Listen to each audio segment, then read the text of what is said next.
Hello, everybody, and welcome to another episode of Let's Interview the next finalist of the Pokemon Tabletop. Wait, Pokemon? Is this the Pokemon Tabletop? Pokemon. I think Mikey.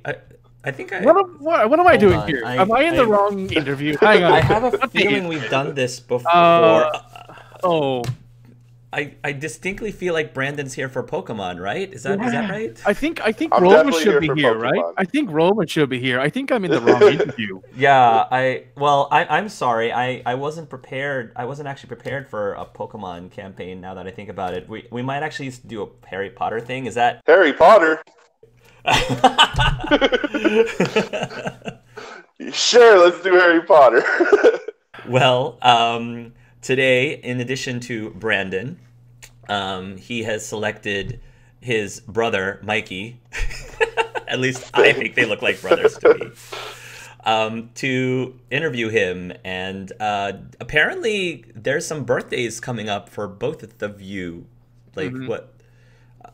It's Mikey's younger brother's birthday today. Yes. Right? And it's whose birthday? Whose birthday is it now? Tomorrow? It's actually my birthday tomorrow. Well, happy birthday early. Of course, Thank I'm you. sure once this video is out, you probably will already be past. But happy birthday early now and belated later. Yes. Many happy returns. All right. So yeah, I'm just gonna shut up and let Mikey take over. Okay. So, Brandon, I'm actually really glad you picked me for your interview, because when I watched you, I thought that you had a very interesting vibe. And one of the things that really caught my attention was the fact that you mentioned that you're a wrestler, a professional wrestler. So my first actual out-of-character question is, being a wrestling coach and a professional wrestler yourself, do you see Levi being a heel or a face during this campaign? And that is my entire wrestling vocabulary used up in one question. That's a great question. I actually see Levi being what we call in the biz as a tweener. It's like you're in that gray area of face and heel. So kind of like, everybody wants to be Stone Cold and everybody wants to be The Rock. That's how I see Levi, right there in the middle. For the people who are watching who don't know what the heck you guys are talking about, can you explain what the heel and the face is, Brandon? Heel is what they call in wrestling. They're the bad guys. Like, they're the people who play like villains or bad guys. And then the faces are the good guys. They're the people who, they're the John Cenas and, the people who are like superheroes and like no matter what, they won't, say any curse words or anything.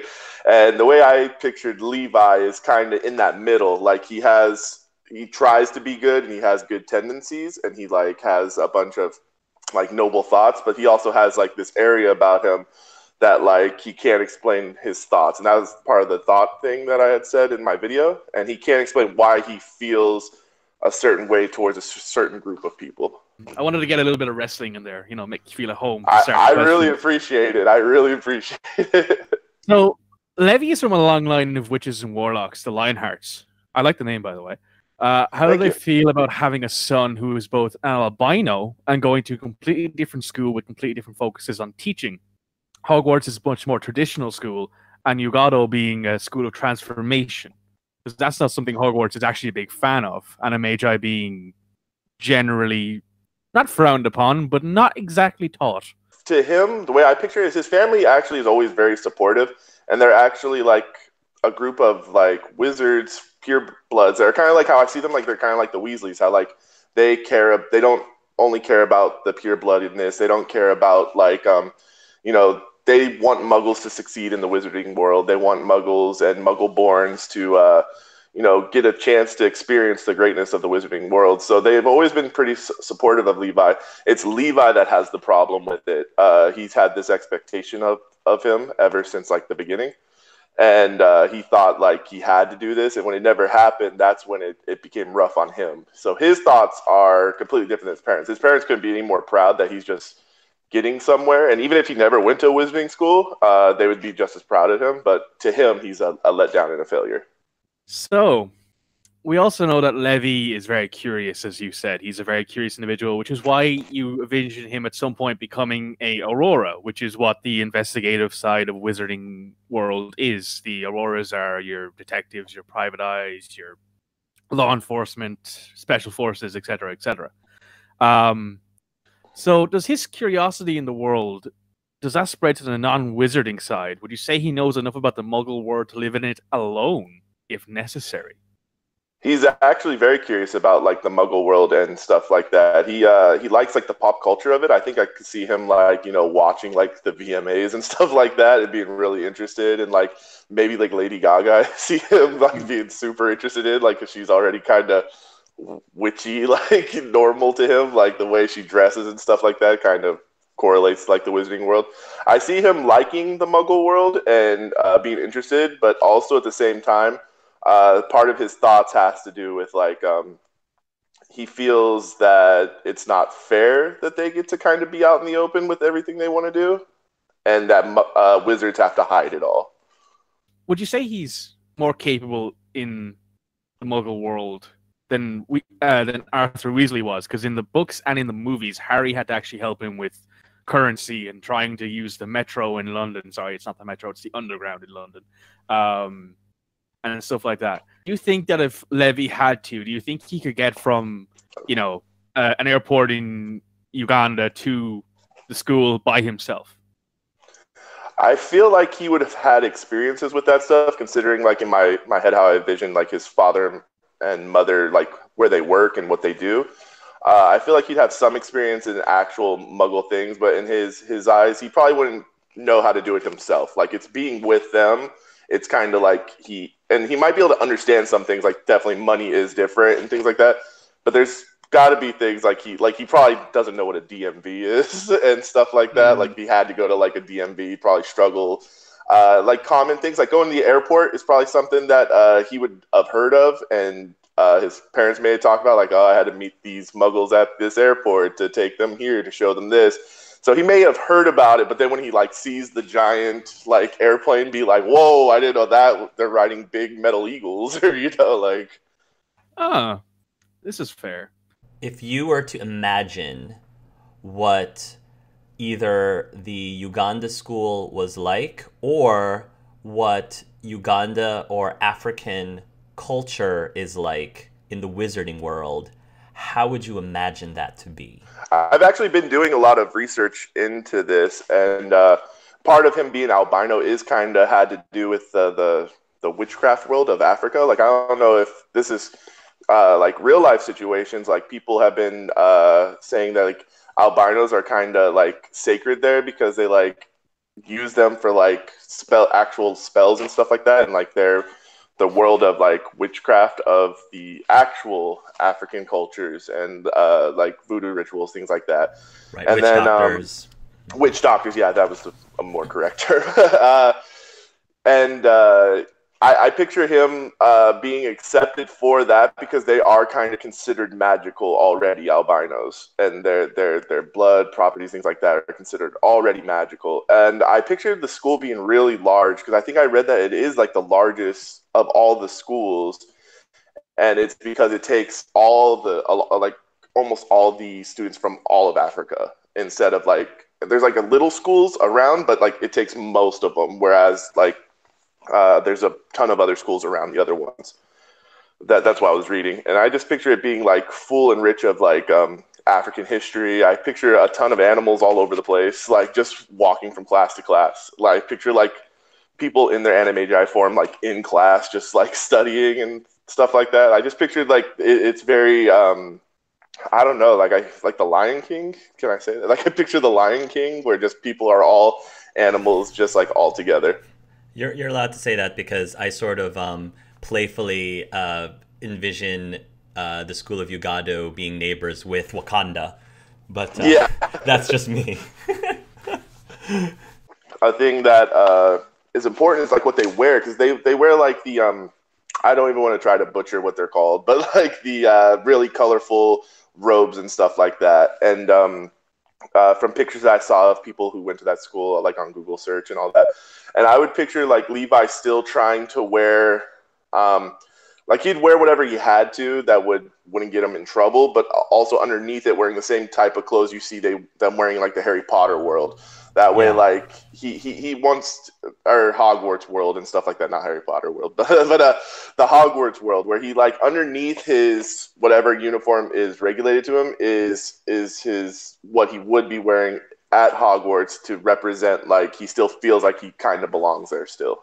I have to agree with you because I believe that the traditional African outfits are beautiful, so ridiculously colorful, and I would love to see like the interpretation of a Wizarding World African robe would look like, just knowing how they look in real life. So we're going to move on to the in-character section right now. Branden. It's the beautiful Midwestern Ugandan savanna. Deep red clay everywhere. Beautiful trees. Tall, pale grass rising from the dirt. There is a herd of antelope galloping across the horizon, and Levi is out looking for something among all these. It's beautiful, and of course it's ripe for exploring, so Levi and his natural curiosity leading him out there. He's currently being entertained by a shoebill stork. He would be looking at definitely all the animals running by, and if he's being entertained by the stork, I think he would. Does he know the stork? Has he seen the stork before? I'm going to say no. This one's new. Okay. Well, the stork is definitely like in his face and like kind of near him, just kind of like trying to get his attention. It would catch his eye instantly, and he would lock onto that, and he'd walk over to it and see why it's kind of doing what it's doing. You'd say, from your limited knowledge at the moment, it's young adult, and it's just looking for someone to play with for a bit. Okay, so if he sees, he'll say to the stork, he'd be like, "Hello, little guy. How can I help you? Are you looking to play? Do you want to chase this?" He'll pick up like a rock and toss it. He will like look at you cross-headed, like, "What do you mean, chase after a rock?" Like, it's obviously more intelligent than you're giving it credit for. Okay, so it's not just a dumb animal to me. He's like, Levi will then be like, "Do you want to see this?" And he'll hold up his notebook that he keeps a ton of notes in and start handing it, like, trying to show him, and begin to like kind of draw pictures of what he thinks the stork looks like. He will like strike a pose while it takes in what you're drawing, like it's some sort of very storky. It's got one leg up, it's got the beak kind of pressed to his chest, and it's very majestic, you'd say. I'm not very good at drawing, but I'll give it my best attempt. He'll make a very stick figure drawing, be like, show him, be like, "This is exactly what you look like, little stork." This thing's about 6.5 feet tall. Very, very big stork. Yeah, it's a big. These animals are big. So while you find yourself entertaining the stork, and it seems to be having a decent amount of fun with you, it's enjoying itself. You reach for your water bottle, and you discover that there's a red panda having nabbed all your stuff, and it's drinking your water right now. Hey, little guy, come here. And then I try to scoot the little guy over, like, "Come here, little guy." And it just sort of grabs your shit and runs. Oh, and then I will chase after it.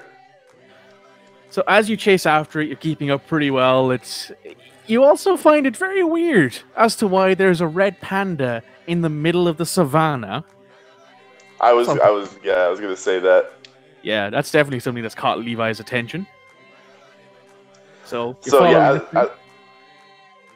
definitely. As I'm chasing it in Levi's thoughts, he's like, "Aren't they like native to more like the Asian area? Like, isn't that like it's definitely curious to him that it's there, and he's wondering why. He's still trying to catch up with it."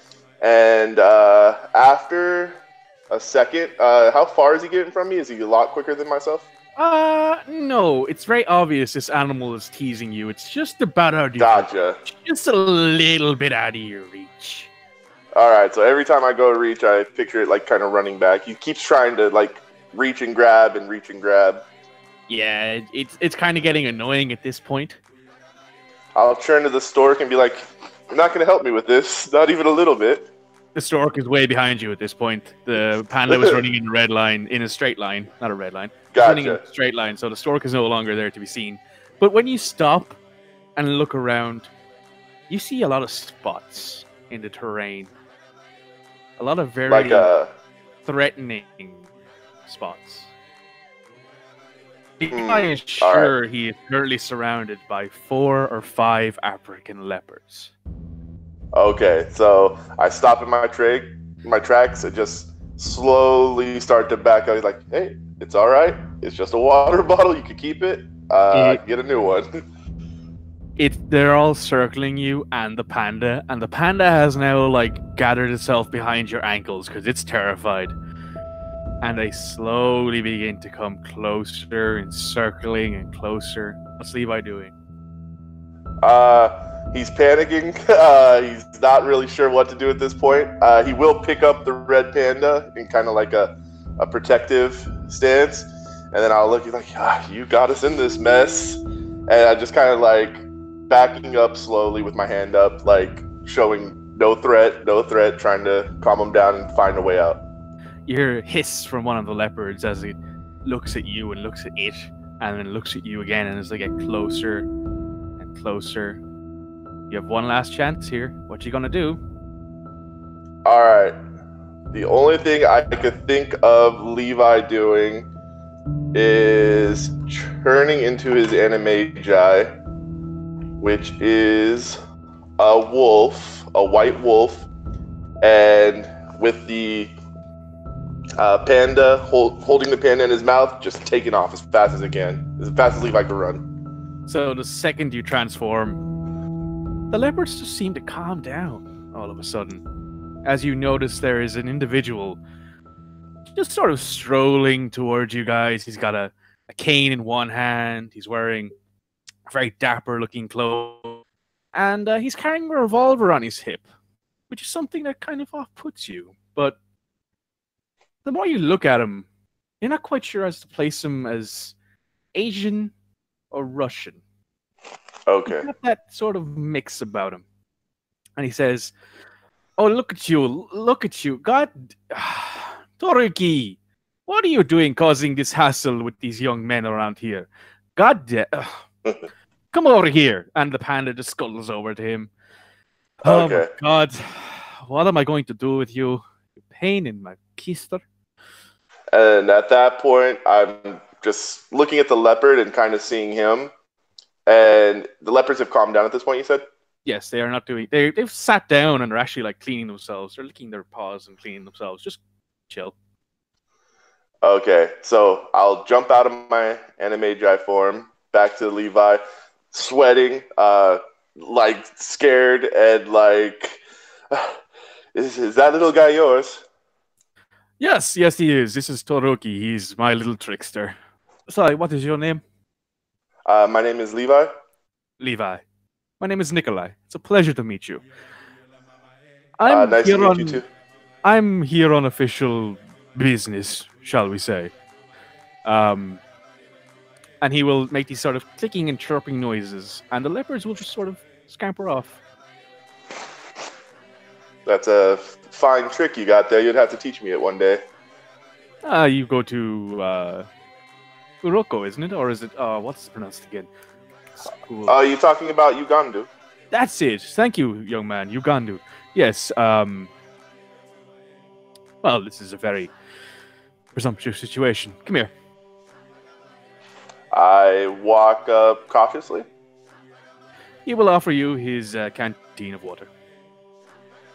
Thank you very much, seeing as your little friend there had drank most of mine. I appreciate it. It is very hot out here in the Sahara Desert. Or the desert. He will boop the red pan on the nose very, very, like, telltale-y, like, don't do that sort of way. And he will, like, squeak and crawl up his shoulder. So, young man, as I've said, my name is Nikolai. I am actually a old student of Uganda and Maotokoro, the Japanese school of witchcraft and wizardry. I'm here actually helping Uganda catalog some magical creatures. They've been searching for a few. That's sort of my specialty. But you're a young man doing so well, and it's so inspiring. Oh, thank you. Yes, I actually took to Anime Jack quite easily. I wish I was a different form, but of course, the White Wolf is not too bad. Oh, the White Wolf! My young boy, do you not know what the White Wolf really means? Do you not understand the symbology behind such a majestic, ferocious, yet loyal, and it's such a beautiful sight to see? Yes, but as far as I know, it doesn't fit my personality very well. I didn't understand why I turned into a white wolf. Wolves tend to travel in packs and have friends, and I feel like that does not apply to me. I was really hoping to turn into a lion one day, considering that my father is Cornelius Lionheart. Have you ever heard of him in your travels? Cornelius! Yes, I've met him once at a lecture in Durmstrang, I believe it was, many years ago. Yes. Yes, he is. He's a bastard. He works for Normal. I don't know if you know of that. That is the national organization representatives for Muggle Advanced Learning, and he helps kids who are Muggle-born and get into schools that typically wouldn't allow you to get into. In this day and age, they try to, we're trying to bring the wizarding world together. Of course, young man, of course. And he will place an arm on your shoulder. Come on, let's get you back to school before you get yourself hurt. He will ask you, he'll say, so that red panda, where did you get that? Oh, from my Tokoro. Little Tokoro here is my familiar. Excellent. And is that stork yours? And look in that general direction where the stork was. Oh, no. That stork is just... Storks are very intelligent creatures, I tend to find. They're very weird, though. I can agree to that, definitely. And then he will follow you where you're taking him? So, my young man, you're a Lionheart, quite obviously, right? Yes, sir. And you wish to turn into a lion, but you did not get your wish. Am I... Obviously, because of your transformation. Yes, sir. So, why is that such a bad thing, being different sometimes? Well, it's just in my family, the lion, it represents a lot to us. It represents courage. It represents our love for each other. We travel in prides. We're usually all together. And I just always felt like the black sheep of the family. And now, surprising enough, I'm the white wolf. It's an interesting mix of concoction and magistry around here recently. I enjoy it, though, meeting such a fine young man with such excellent transformation talents, might I say. My young man, might I ask, have you ever considered teaching, perhaps?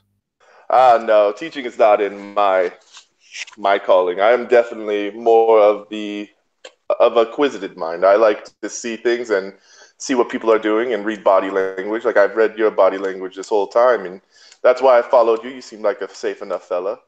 Even with this, and he will pull out it's a fairly nice new revolver. It's 6 caliber. It's a 6-shot. It's pretty standard for what you'd expect someone to carry around in Savannah. Look. He'll look at that and be like, "Ah, yes, my father has spoken of such items. This is what Muggles use to protect themselves." Yes. Yes, and most people assume I carry it for the animals. I don't. I carry it for the people. And he'll put it away. Yes. A little unfair that Muggles are allowed to carry those around to protect themselves from people, but if we pull out our wands, of course, instantly we're in trouble. You have an exquisite talent. And on top of all that, you have an exquisite mind. You're curious. You followed after my little pest here, and yet at the end of the day, you did not scream, you did not run, you did not try and, for lack of a better term, you did not resort to violence straight away when it came to our poor spotted friends. But when it came down to it, you indeed want to protect yourself and, of course, my little familiar here.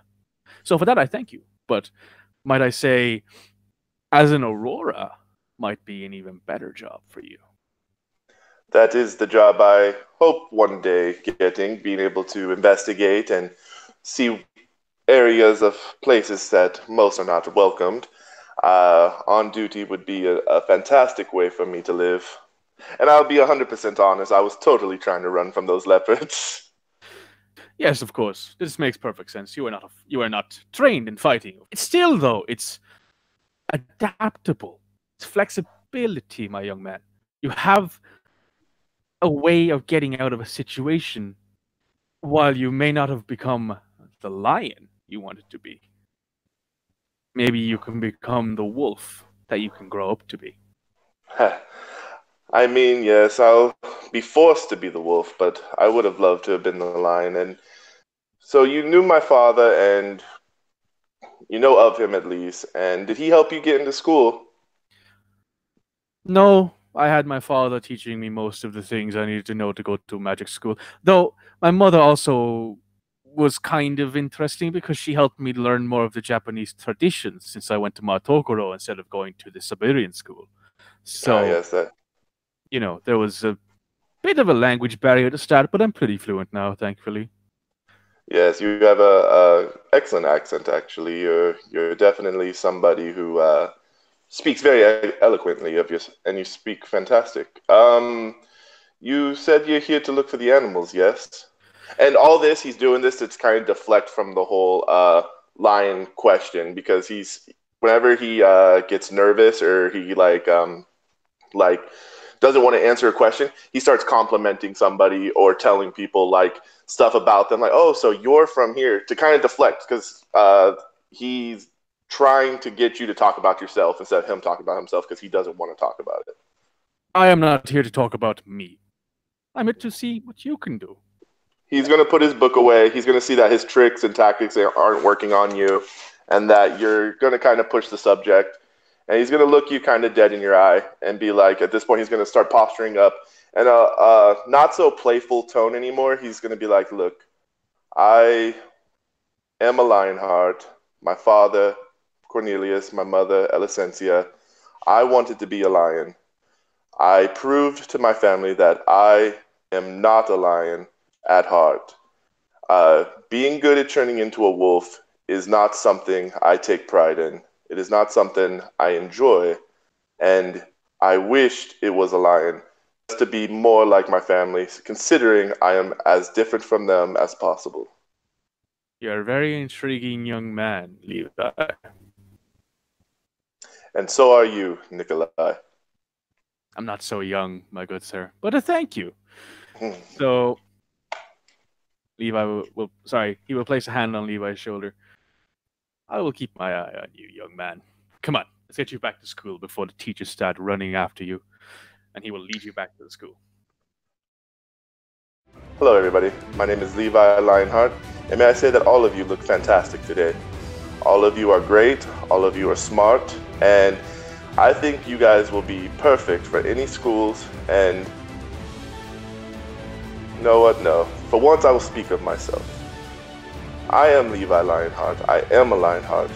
I wish to prove myself to be this. I wish to prove myself to be courageous and strong, just like my family's name.